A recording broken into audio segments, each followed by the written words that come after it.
First off, I want to ask, if you don't mind. Yeah. So who was it in your family It's who? my father-in-law. Your father. Yeah, my father-in-law. Your So my father-in-law, husband's father, right? yeah. And how long was it? How long did he have it for? How long did he have it? He probably had it for about, it's difficult to say. It was less than 5 years, and he died 18 months ago. Oh. Yeah. So 5 years he had it for, and died 18. So when you first heard it 5 years ago, Yeah. How did you feel about it? Did you It's difficult to define, because it's difficult to define when somebody actually starts suffering from it. There's little things that you notice that build up to a big diagnosis. So I guess by the time it's diagnosed, you're already kind of a little bit used to it. The forgetfulness and the random statements and things like that. So it wasn't really a surprise to us, and I guess it's because it's such a gradual thing. He had vascular dementia though, so sometimes there was a really massive change in him almost overnight. So you'd get used to the way he was, and then there'd be, because I guess it's all vascular and something happens in the brain and things change, and his behaviour would change and get worse or be different in other ways. So yeah. So once you heard, you already had sort of a. I think we already do. Yeah, absolutely. It's not something that just happens suddenly, and you have to deal with it. It's kind of a progressive thing that you've probably already got your head around and know it's happening before you're even told. All right. So, so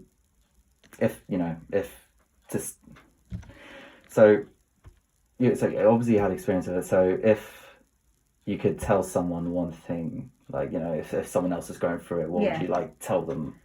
I would say the most helpful thing that we found was to take yourself into their world and not try and bring them into yours.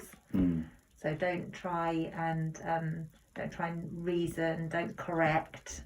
If they're saying silly things, then you go along with the silly things, because it's frustrating for them if you keep correcting them and telling them that they're not right. Yeah, I see what they are, because sometimes people can different people, different reasons, but there'll be in their own world, and I remember I did see someone with dementia in a different world, and they get a little frustrated if you try to bring them out of it. So absolutely, and you have to try and live in the here and now. Don't try and don't worry about the person that they were and the person that they're going to be, because tomorrow they might be a completely different person to the one they are today. So you just got to deal with the here and now, and do it their way, not your way. Your way, yeah. So your father-in-law, did he ever had maybe a favourite song, favourite movie? Oh yeah, he loved music, loved singing. We sang with him lots, and he used to You Are My Sunshine. He used to really I love singing that one, and that was one that my daughter could get involved with singing with him as well. He went to a residential day centre, and they did a lot of singing, and he brought a songbook home, so we used to do an awful lot of singing. And it's amazing how someone with dementia can forget what they've done yesterday, don't know what they're going to do tomorrow, but they can remember all the words to the song. Yeah. So I'm assuming that like his change of mood whenever you started singing was maybe different, or he enjoyed it. Really enjoyed it, and it was a way of interacting with us as well. It was a way of us all doing the same thing. He wasn't confused. We weren't thinking about things in a different way to him. We were all singing the same words to the same song, so it was very much a here and now kind of experience for us all. All right.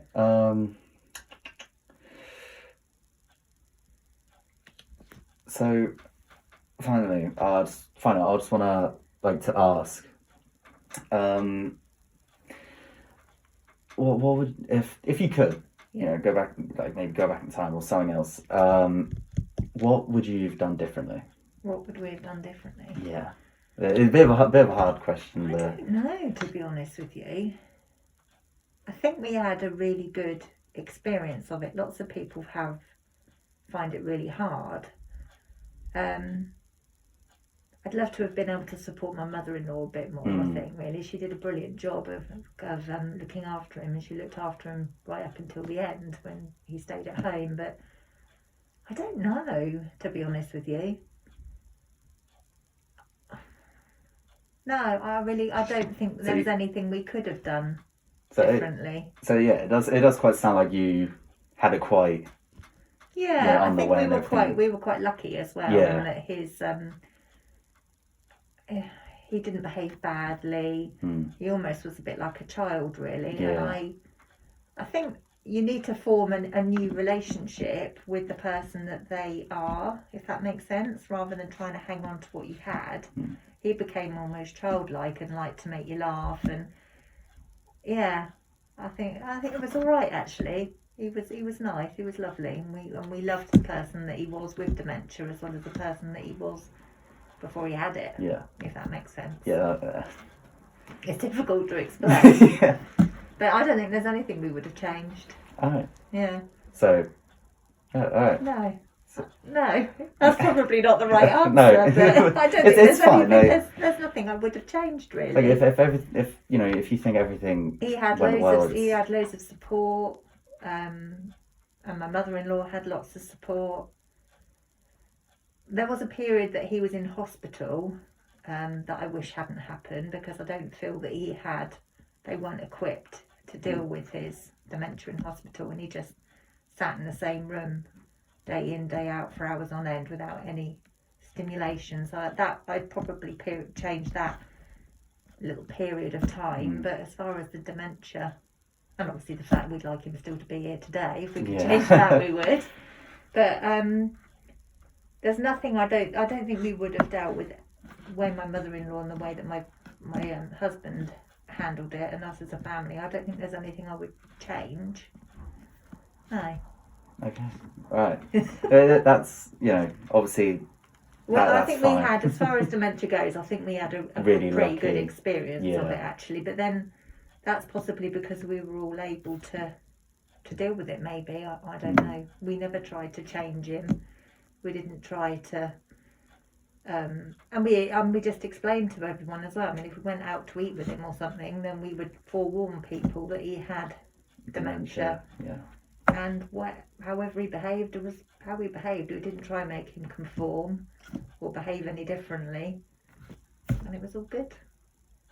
Oh, yeah. Yeah, that's not helpful for you. No, it's all right. Like I said, from the sounds of which you obviously formed a good relationship, everything went really well, and obviously you got really lucky that nothing. Yeah. Maybe he didn't turn angry or anything. No, he didn't. I mean, it wasn't easy. He did get confused at times, and didn't know where he was, what he was doing. And I think my mother-in-law had some tricky times with him at certain points of the day. But no, he was always quite biddable, really. Yeah.